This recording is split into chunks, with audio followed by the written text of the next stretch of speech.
remember in 2013, the federal government started recognizing same-sex marriages for taxes and benefits. But at that point, the state of Indiana did not.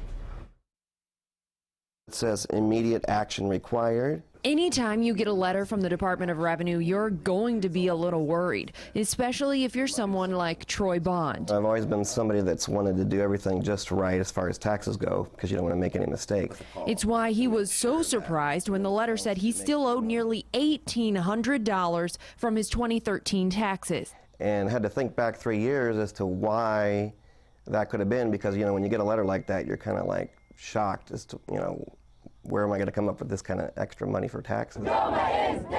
2013 is a year Bond and his husband won't forget. The Supreme Court DOMA ruling meant the federal government now recognized same-sex marriages.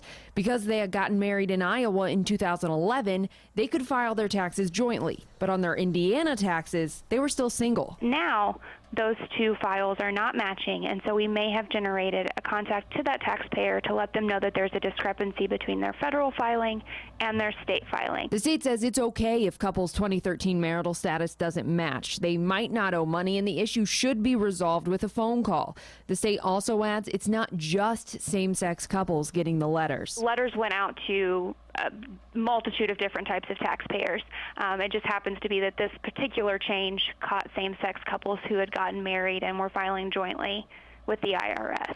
Still, it's a scare and a frustration many couples now have to deal with. Just a little bit of annoyance that we have to prove that we did what was right. We found lots of couples who say they're getting these letters. If you're one of them, the state says you should call the Department of Revenue immediately. It should be resolved quickly. If it's just the marital status issue, the Department of Revenue says you will likely not owe any money. Kylie?